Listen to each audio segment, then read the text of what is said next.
10절 말씀을 가지고 기근의 때에도 우리가 해야 할 일이 있다라는 제목으로 말씀을 전하겠습니다. 제목을 같이 한번 읽어볼까요? 시작. 기근의 때에 우리가 아브라함 하면 떠오르는 이미지가 있잖아요. 믿음의 조상 아브라함입니다. 근데 오늘 본문은 너무 이 믿음의 조상과 어울리지 않는 이야기가 나와요. 오늘 본문 안에는 아브라함의 실패가 나오고 아브라함의 거짓된 모습이 나오고 아브라함 안에 있는 그런 거대한 불안과 두려움, 그러니까 우리가 생각하는 믿음의 거부라는 생각이 전혀 안 들고 믿음의 쫄짱부가 아닌가 이런 생각이 듭니다. 그런데도 불구하고 어떻게 이러한 믿음의 졸부를 믿음의 거부가 되게 하시는지, 여러분 오늘 아브라함을 택하여 아브라함이 되게 하신 하나님의 열심을 오늘 본문을 통해서 만날 수 있기를 축복합니다. 여러분, 강을 건널 때 우리 아이들이 부모님의 손을 잡고 건너잖아요. 그럼 부모님의 손을 잡고 건너도 아이들은 강을 건널 때 무서워하잖아요. 그렇죠?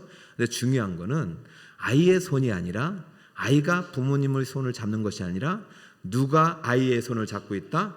부모님이 아이의 손을 잡고 있는 그 손이 중요한 것입니다. 이 손이 바로 하나님의 열심의 손입니다. 오늘 본문 안에는 그 열심이 나와 있어요.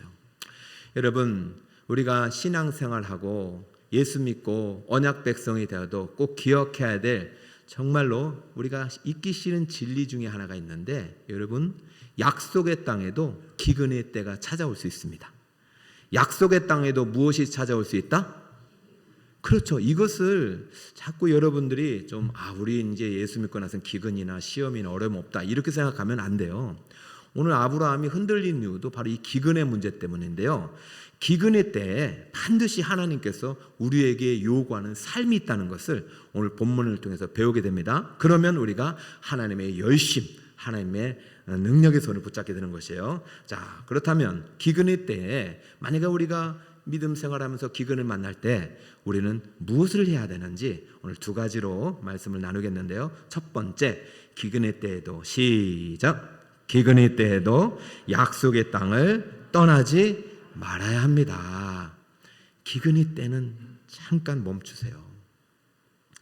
10절에 보니까 그 땅에 기근이 들었으므로 아브라함이 애굽에 거류하러 그리로 내려갔으니 이는 그 땅에 무엇이 심하였죠? 기근이 심하였다. 여러분, 한 절에 여러분 반복하는 것을 보면 우리가 한 번 더 눈을 가야 돼요. 그 땅이 몇 번 나와요? 두 번 나오고 기근이 두 번 나오잖아요. 그죠? 여기서 그 땅은 하나님께서 아브라함에게 주신 약속의 땅이에요. 갈대 우르에서 내가 너에게 보여줄 땅, 선물로 줄 땅, 이 땅이 네가 거할 땅이다. 너에게 줄 선물이다. 그 가나안 땅이에요. 근데 그 땅에 무엇이 들었냐면 기근이 들은 거예요. 기근은 문자적으로요, 우리 흉년으로도 번역합니다. 이 기근이라는 단어를. 그러나 하여튼 흉년 때문이든 무엇 때문에 배고픔의 문제, 굶주림의 문제, 육적인 문제예요. 생존의 문제가 기근과 연관이 되는 거예요. 그런데요, 성경은 문자적으로만 해석을 하는 것이 아니라 또 문자에 담긴 영적인 의미가 있잖아요. 이 안에는 언약 백성이 살아가면서 겪게 되는 고난을 기근으로 많이 표현을 하고, 또 하나님을 의지해야 할 상황을 기근으로 예표를 해서 많이 설명을 합니다. 기근은 언약 백성이 살아가면서 만나는 고난의 상황들을 말하는 것이에요. 이해가 되셨죠? 꼭 이렇게 배고픔의 문제가 아니라 영적인 문제, 육적인 문제, 정신적인 문제, 모든 것이 포함돼요. 그러나 여기서는 흉년으로 인해서 먹을 것이 없게 되었어요. 문제는요, 이 약속의 땅에 이 기근이라는 단어가 처음으로 등장해요.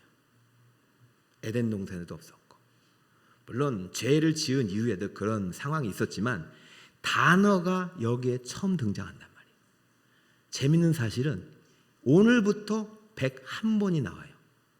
그럼 여러분, 우리 약속의 땅과 기근의 문제는 뗄래야 뗄 수 없는 관계라는 것이죠.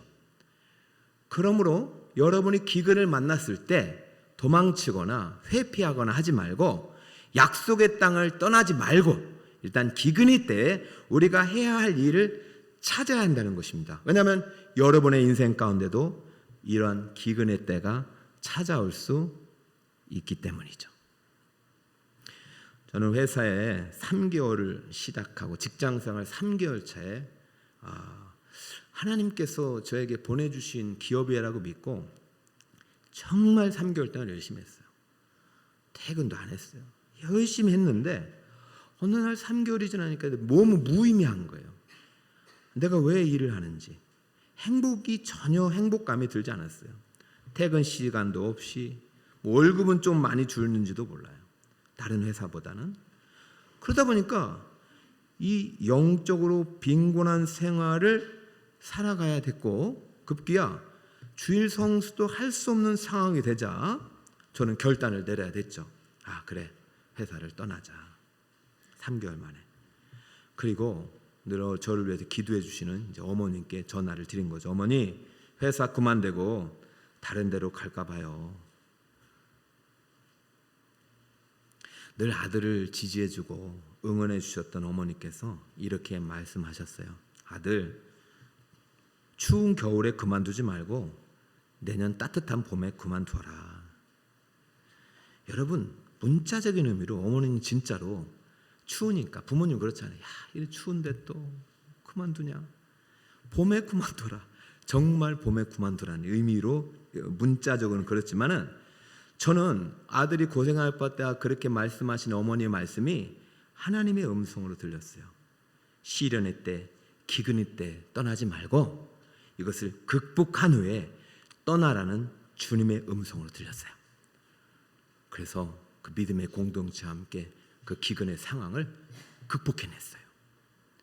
7년을 더 다녔습니다. 제가 지금 목사가 돼서 뒤돌아볼 때 그때의 7년이 엄청난 목회의 자산이 되는 거예요. 목사님들 보면 그런 경험 없어요.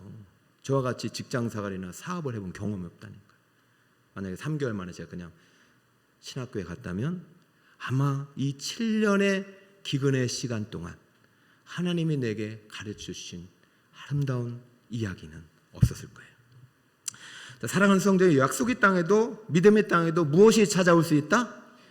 그렇죠. 이것을 꼭 기억하고 부인하면 안 돼요. 도망치지 말고 먼저 약속의 땅을 떠나지 마세요. 기근은 떠나야 할 이유가 아닙니다. 하나님의 음성을 들어야 할 때입니다.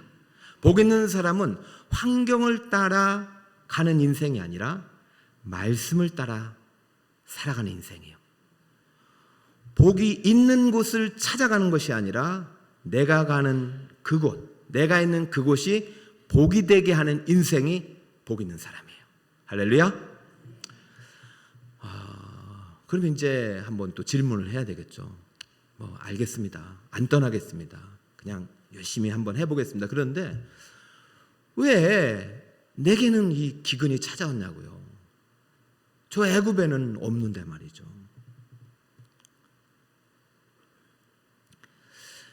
단순히 기근을 육적인 굶주림의 문제로 해결하면요, 답이 안 나와요. 성경은요, 기근을요, 하나님의 심판의 대표적인 3가지 재앙으로 소개하고 있습니다. 그러니까 심판의 3총사, 재앙의 3총사인데요. 첫 번째는 칼이고, 두 번째는 기근이고, 세 번째는 전염병입니다. 첫 번째는 뭐라고요? 그 다음에 이것이 24번 나와요. 자, 한번 볼까요? 에레미야 24장 10절에 하나님이 예루살렘을 치시는 거예요. 이 가나안 땅을 치시는, 그때도 가나안 땅을 친 거잖아요. 예루살렘에 내가 칼과 무엇과, 그렇죠, 전염병을 그들의 가운데 보내 그들이 내가 그들과 그들 조상들에게 준 땅에서 멸절하기까지 이르게 하리라. 그럼 지금 약속의 땅에 임한 기근은 단순한 자연재해가 아니죠. 무언가 영적으로 하나님과의 관계에서 깨어진 죄악의 문제가 있는 것이죠. 그러면 우리는 또 이렇게 생각할 수 있어요. 그러면 아브라함이 뭔가 죄를 지어서 그렇게 됐나? 여러분, 물론 아브라함은 죄인이죠. 그런데 이제는 아브라함은 선택받은 하나님의 백성이잖아요.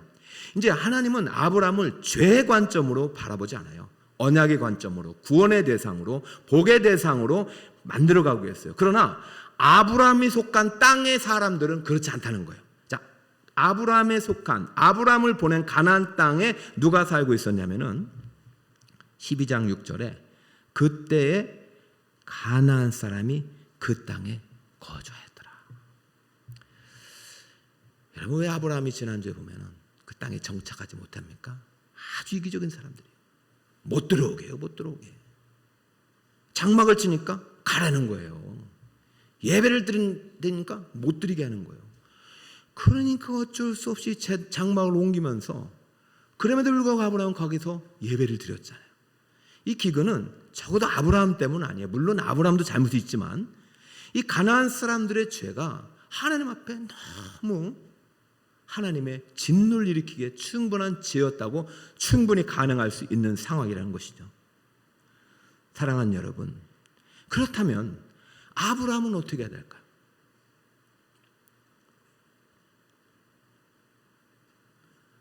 아브라함은 어떻게 될까요? 기근이 왔어요. 굶주림이 왔어요. 사실 아브라함이 좀 더 하나님과 영적인 소통을 했다면, 이것이 죄의 문제라는 생각을 했다면 그들에서 중보의 기도를 하고 또 그 땅에 남아서 그들을 하나님께로 돌아올 수 있도록 하였겠지만 아브라함은 그렇게 하지 못했어요. 이들도 기근 때문에 다 죽어가는 상황 속에서 아브라함은 이렇게 했어요. 12절, 그 땅에 기근이 들었으므로 아브라함이 어디에 거류하려고? 애굽에 거류하려고 그리로 내려갔습니다. 자, 본문을 읽으면서 여러분들께서 하나님의 심판이 임박한 니느웨 성에 가서 복음을 전하라고 하신 하나님의 말씀을 거역한 요나를 떠올리는 분도 계실 거예요. 여러분, 요나가 가야 할 땅은 어디입니까? 니느웨잖아요. 왜냐하면 지금 니느웨에 하나님의 재앙이 임해요. 아마 제가 볼 때 칼 심판이 임하는 거예요. 너무 니느웨 백성들이 죄악이 커요. 근데 거기에 니느웨 성에만 몇 명이 살았냐면 12만 명이 살았어요. 근데 하나님은요, 니느웨에서 사는 그 12만 명을요 너무 아끼셨어요. 이들도 내가 지었지만 이들은 하나님을 버리고 죄악 가운데 죽어가고 있으니 요나야, 네가 가서 그들을 위해서 기도하고 그들을 위해서 복음을 전하고 그들이 하나님께 회개하고 돌아올 수 있도록 니느웨 땅으로 가라 했는데, 요나는 어느 땅으로 갔다? 다시스로 도망했어. 여러분, 그러면 어떻게 되냐면 요나도 죽는 거예요. 니느웨도 죽는 거예요. 근데 이때 하나님이 개입을 하십니다. 하나님이 개입을 하셔서 풍랑을 보내서 다시스로 가는 배를 막으셔요. 여러분, 이거 우리 인생 가운데 이런 일들이 많이 있어요. 여러분 보지 못해서 그러지. 그제서야 요나는 깨닫는 거예요. 내가 죄인이다. 이 풍랑의 원인은 나다. 나를 죽이시오 하고 버렸는데 하나님이 또 때마침 물고기를 보내가지고 물고기 배에 태워가지고 육지에 토해내자 돌이켜 가나안으로, 니느웨로 가서 그가 전한 복음으로 인해서 그 땅이 회개하고 돌아오고 구원을 얻게 되는 놀라운 역사가 있었습니다. 오늘 본문만 놓고 볼 때는 하나님께서 원하시는 것은 기근이 왔을지라도 어디에 머무르라는 것이에요? 여기에 머물러서 왜 기근이 왔는지 네가 내가 기도하고, 그리고 이 땅을 백성을 위해서 기도하고, 한 사람이라도 하나님께 돌아올 수 있도록 이 땅에서 중보자의 삶을 살았으면 좋겠다라는 음성을 들어야 되는데 그 음성을 듣지 않았다는 거예요. 그냥 인간적으로 사람들 말을 들은 것 같아요. 지금 살려면 어떻게 해야 되냐? 그래, 살려면 애굽에 가야 되더라. 살려면 저 아람 땅에 가야 되더라. 살려면 저 그 아프리카로 가야 되더라. 하나님의 음성보다 사람의 음성을 더 중요하게 여기고 하나님을 의지하지 않고 인간을 의지하고 그는 떠났던 것입니다. 여러분, 우리는 그렇게 또 정말로 대단한 사람은 못 되죠. 먹고 사는 문제가 해결되지 않는데 어떻게 우리가 사명자로 설 수 있겠습니까? 어쩌면 아브라함에게 과도한 것을 요구할 수도 있어요. 그런데요, 기억하세요. 앞으로 기근은 계속 있다니까요. 가나안 땅에 온 첫 번째 기근은 충분히 아브라함이 감당할 수 있는 기근이었는지도 몰라요. 근데 그는 잠깐 거류하고 오겠다고 갔지만 그 거류는 거류가 아니라 정착이 될 가능성이 컸단 말이죠. 처음부터 자전거를 잘 타는 사람이 어디 있습니까? 그죠? 처음 넘어질 때가 중요해요. 처음 넘어졌는데 아이고 나 안타 하고 끝까지 안 타는 사람이 있어요. 그러나 부모님은 그렇게 하지 않죠. 어떻게든 잘한다 해서 태우잖아요. 오늘 하나님은요, 약속의 땅에서 우리 아브라함이 행복하게 살기를 원하세요. 그런데 중요한 게 뭔지 아세요? 혼자 행복하게 살기를 원하지 않으세요. 그 땅에 있는 백성들을 치유하고 그 땅에 있는 백성들을 하나님께로 인도하면서 함께 이 복을 나누는, 너로 인하여 천하 만민이 복이 되게 하는 그런 인생으로 하나님께서 이끌고 계시는 믿으시기 바랍니다. 그렇기 때문에 기근이 좀 필요했던 것이죠. 자, 그러므로 기근이 때 우리가 해야 할 일은 첫 번째, 일단은 이동하지 마세요. 기근은 이동해야 될 이유, 떠나야 될 이유가 아니라 누구의 음성을 들어야 될 이유냐? 하나님의 음성을 들어야 될 때인 것입니다. 그럼 내가 해야 할 일이 나와요. 근데 단서가 있어요. 내가 해야 할 일을 내 힘으로 하면 안 됩니다. 절대로. 누구를 의지하는 법을 배워야 되느냐? 기근일 때 하나님을 의지하는 법을 배워야 되는데 이것을 이렇게 우리는 표현할 수 있어요. 따라 볼까? 하나님의 열심을 따라 중보자의 삶을 살아야 합니다. 이것이 기근일 때 하나님께서 우리에게 진정으로 요구하시는 거예요. 여러분, 지금 우리나라 기근일 때 아닙니까? 오늘도 재직해 하는데 재정을 보시면 아실 거예요. 어제도 성도님 한 분이 저한테 그래요. 목사님 죄송해요. 왜요? 처음으로 11조를 못했습니다. 그게 왜 죄송해요? 제가 죄송하지. 여러분, 우리요 함께 기도해야 될 때가 아닐까요? 근데 꼭 기억하세요. 우리가 중보자의 삶, 누군가를 위하는 삶은 내가 힘든데 어떻게 살아요? 그러니까 내 힘이 아니라 누구의 힘으로? 하나님의 힘을 의지하고 하나님이 나를 위해 지금 열심히 이 기근을 다시 행복의 땅으로, 기근의 땅을 바꾸려고 하신다고 믿고 그 하나님을 따라갈 수 있는 여러분이 되시기 바랍니다. 자, 일단 애굽에 내려간 것이 뭐 그게 잘못이냐라고 생각하시는 분들이 계실 수 있어요. 이 먹고 사는 문제 해결을 간 게 뭔 잘못이냐? 맞아요. 잘못 아닐 수 있어요. 그러나 무언가 아브라함에게서 오늘 기근을 통해서 가르쳐주고 싶은 진리가 있는 거예요. 자, 볼까요? 11절. 그가 애굽에 가까이 이르렀을 때에 그의 아내 사라에게 말하되 내가 알기에 그대는 무슨 여인이라? 아리따운 여인. 지금 이거 남편이 아내에게 칭찬하고 있는 거예요? 비난하고 있는 거예요? 칭찬인데요. 칭찬에 의도가 있어요. 참 나빠요. 볼까요? 참 나빠요. 자,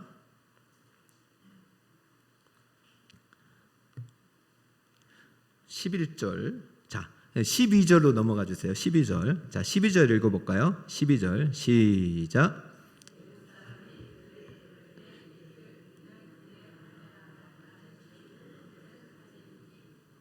뭔가 칭찬하고 나서 좀 빗나가는 것 같지 않아요? 아니 갑자기 왜 애굽 사람이 왜 나오나고요? 내가 당신을 볼 때 너무 아름다운데 나만 그런 게 아니라 여기 있는 애굽 사람들도 당신을 너무 아름답다고 할 것 같다.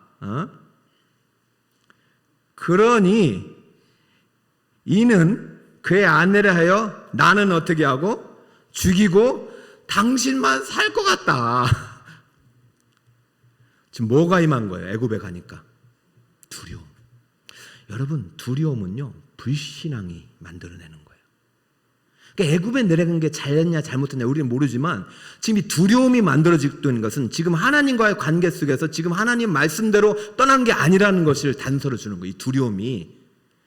여러분, 내러티브는요 직접적으로 얘기를 하지 않아요. 인물과 상황을 통해서 우리에게 설명해요. 지금 아브라함의 떠난 것은 신앙적인 결단으로 보기가 어려운 거죠. 여러분도 마찬가지예요. 여러분들도 이동할 수도 있고 떠날 수도 있어요. 그러나 반드시 여러분이 기억해야 할 것이 약속의 땅은 쉽게 떠나는 게 아니거든요. 그리고 나서 13절 이렇게 했습니다. 원하건대 그대는 나의 누이라 하여 그러면 내가 그대로 말미암아 안전하고 내 목숨이 그대로 말미암아 보존되리라 하니라. 자, 아브라함이 찾은 방법은 하나님의 방법이 아니에요. 인간적인 방법이에요. 아내를 나의 여동생이라고 해서 사람들이 볼 때 내가 아내라 가면 나를 죽이고 당신을 찾아가니 너 그냥 내 여동생을 해야 내가 살고 너도 살 것 같다. 여러분, 지금 남편이 아내에게 이쁘다고 한 다음에 자기 살자고 아내를 지금 어떻게 하는 거냐면 다른 남자에게 팔아 넘기려고 하는 거예요. 아니나 다를까 15절 이렇게 돼버렸어요. 바로의 고관들도 그를 보고 바로 앞에서 칭찬함으로 여인을 바로의 궁으로 어떻게 했어요? 이끌어 들인지. 이게 라카를 썼거든요. 이것은 뭐냐면 침실로 동침하려고 데려온 것입니다. 어떻게 되는 것이?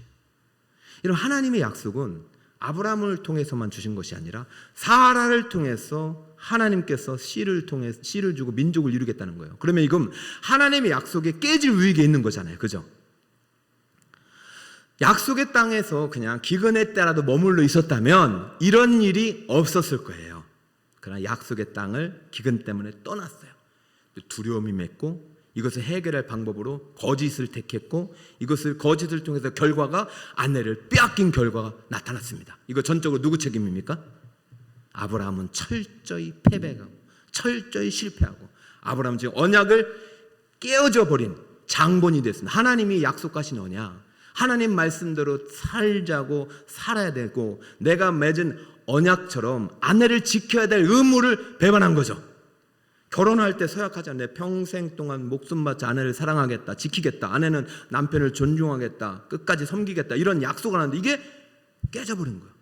아내와의 언약도 깨진 것뿐만 아니라 하나님의 언약이 좀 박살날 위기에 처했단 말이죠. 지금 요나가 지금 다시스로 도망가면서 풍랑으로 인해서 죽음의 위기에 처했던 거죠.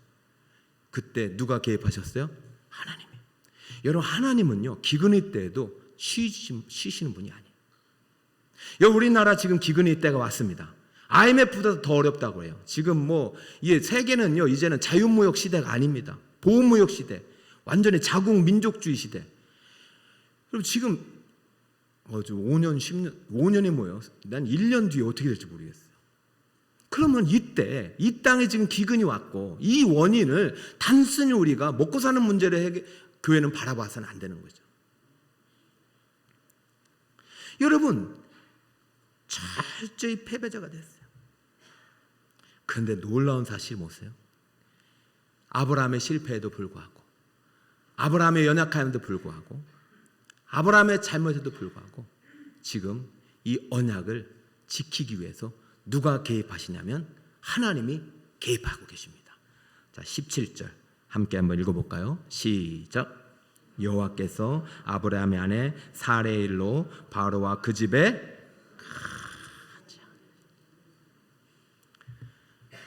죄는 누가 지었죠? 재앙은 누가 받고 있어요? 바로 잘못한 거 없어요. 아브라함 아내, 물론 본처가 아니고 첩이었던 본처든 아니 아브라함 아내 합법적으로 데려왔어요. 근데 잘못은 아브라함이고 벌은 바로가 받고 있어요. 자, 보세요. 아까 죄의 3종 세트, 재앙의 3종 세트, 칼, 기근, 전염병. 지금 여기서의 재앙은 내가임인데 전염병입니다. 여러분, 지금 이게 어떻게 보면은 너무 불공평하다라는 생각이 들 수 있지만 여러분 이제 이것을 꼭 기억하셔야 돼요. 언약 백성은 내 의로 이 언약을 지키는 것이 아니라 하나님의 열심에 의해서 이 언약이 보존되고 지켜지는 것입니다. 여러분, 지금 어떠한 상황이냐면 하나님이 아브라함에게 어떤 축복을 하셨어요? 내가 너에게 땅을 주겠고 민족을 주겠고 네가 복이 될 것이고 그리고 너가 축복하는 자, 너를 축복하는 자 축복하고 저주하는 자 저주하겠다는 약속이 이제 네 번째 있단 말이죠. 5번째 있어요. 그러면 5번째, 6번째 축복과 저주에 대한 어떤 그런 기준이 이제 아브라함이 됐는데 지금 하나님이 이 상황을 어떤 상황을 보냐면 저주를요 언약을 위협하는 모든 행위로 간주합니다. 칼부는 이렇게 말합니다.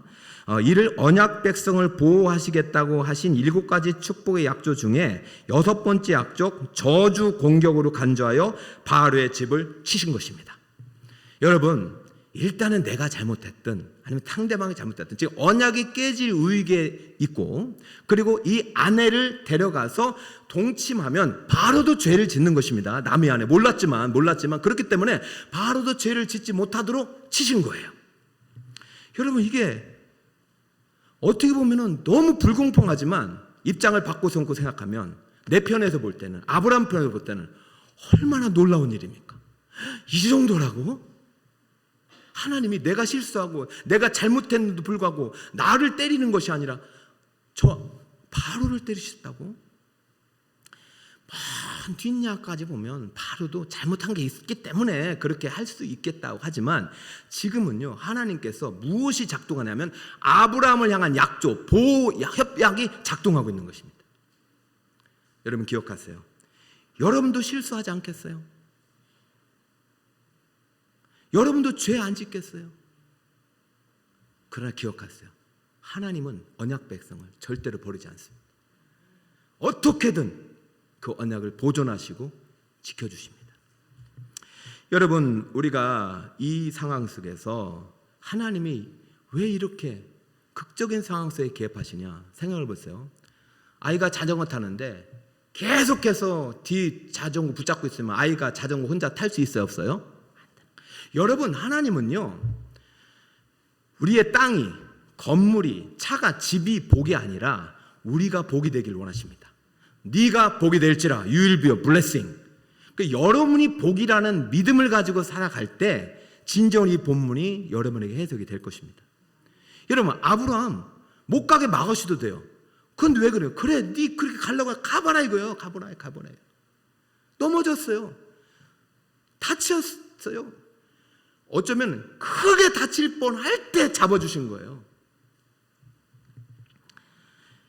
애굽이 가나안 땅이 복이 아니에요. 건물이, 차가, 사람이 복이 아니라 여러분이 복이라는 사실을 믿으시길 축복합니다. 하나님이 열심히 지금 아브라함이 복이 되게 하시도록 만들고 계시는 거예요. 내가 복이 되지 못하는데 다른 곳에 가면 복이 될 것이라는 사단의 거짓말에 속지 마시기 바랍니다. 행복은 소유가 아니라, 감정이 아니라 순종에 있는 것이에요. 아브라함은 들었어야죠. 기근할 때 하나님이 내게 원하시는 것이 무엇인지. 아브라함의 실패에도 불구하고 하나님의 열심은 아브라함을 다시 약속의 땅으로 이끌어내십니다. 그리고 거기에서 중보자의 삶을 살도록 인도해 주십니다. 사랑하는 성도 여러분, 오늘 기근을 통해서 아브라함이 애국에 갔다가 아브라함이 거기서 만난 여러 가지 사건들을 통해서 하나님이 열심히 언약 백성을 보호하고 계시다는 사실을 여러분 들으셨을 것입니다. 여러분만 들은 것이 아니라 지금 아브라함의 스토리는 놀라운 간증이 되어서 그 후손들에게도 명절 때마다 들려줬을 거예요. 절기 때마다. 이 이야기를 증손자 요셉이 들었습니다. 요셉은요, 애굽에 가고 싶어서 간 게 아니에요. 죄로 인하여 팔려간 거예요. 근데 요셉은 믿었어요. 애굽이 복이 아니라 내가 이 땅에 복이 되리라. 애굽의 기근이 똑같이 왔어요. 그것도 이 땅에 임한 기근하고 똑같은 기간이에요. 흉년이에요. 그러나 그 7년의 흉년은 애굽에 있는 요셉 때문에 애굽이 풍성한 나라가 되게 한 거예요.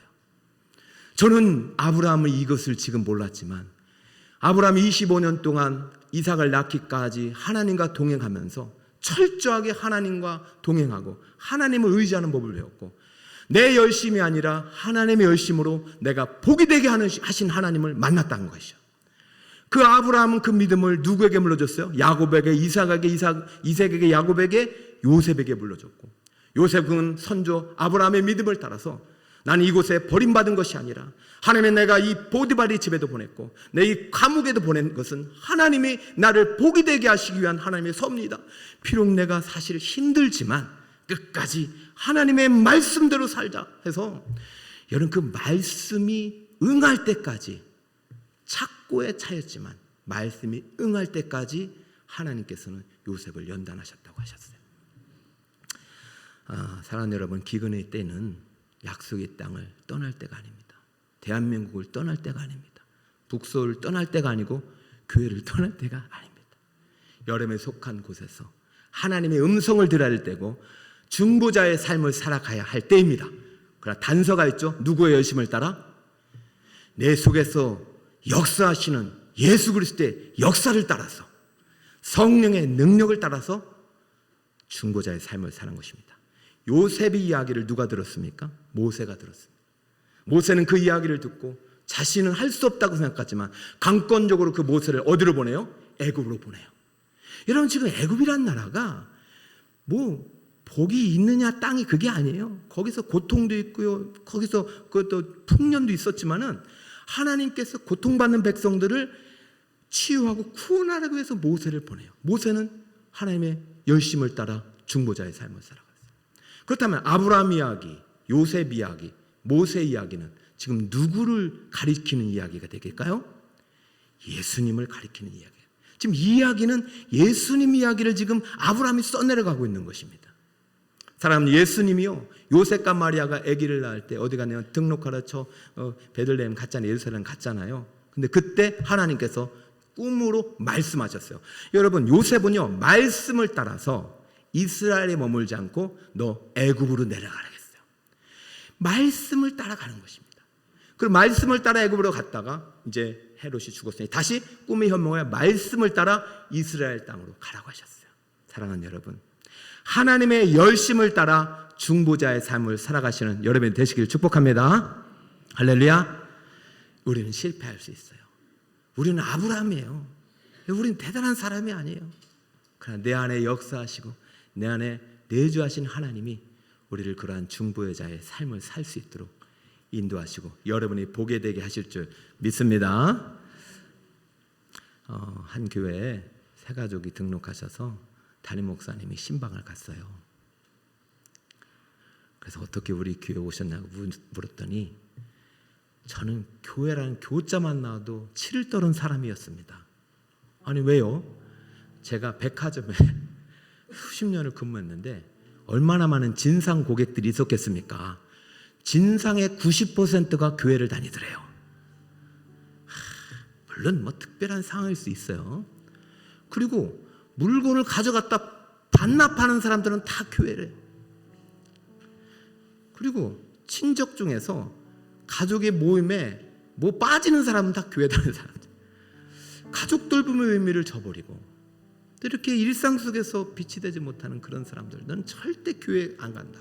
그런데 어느 날 정말 친한 후배 친구를 동생을 만났는데 참 너무나도 그 삶이 예쁘더래요. 그 삶이 향기롭더래요.